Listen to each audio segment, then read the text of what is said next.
ఉన్నటువంటి కార్పొరేట్ విద్యా సంస్థలకు ఏదో పెద్ద సమస్య కూర్చుంది. దానికి అప్పటికే అడ్వర్టైజ్మెంట్ ఎట్లా మేనేజ్ చేస్తారు?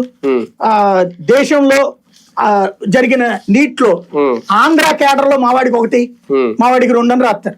ఒరిజినల్ ర్యాంక్ చూస్తే 800, 900 ఉంటుంది. ఇలాంటి ప్రచారాలతో డ్రామా ఆడుతున్నారు. ఆన్లైన్ వాళ్ళకి ఇవి ఎత్తేయాలి, ఎత్తేసి రాష్ట్రాల వారి వదిలేయాలి. నీట్లోనూ కానీ ఉద్యమం వరకు వీళ్ళు అంతమందిని గ్యాదర్ చేయడమో, తీసుకురావడమో, లేదంటే పార్టీలు మద్దతు ఇవ్వడం, ఆ ఢిల్లీలో నిన్న చేసిన యాజిటేషన్ లో కాక్రోచ్ సక్సెస్ అయిందా? కాక్రోచ్ కాదంటున్నా నేను. అదే సక్సెస్ అంటే దాని పేరుతోనే జరిగింది కదా ముందు పెట్టి. రెండవది ఇది కూడా ఫెయిల్యూర్. ఎందుకంటే డిమాండ్ నెరవేరేదాకా ఆగలేకపోయారు, అది అప్పుడు ఫెయిల్యూర్. ఉద్యమం కామన్, ఢిల్లీలో నిరంతరం ఏదో ఒకటి జరుగుతూనే ఉంటది.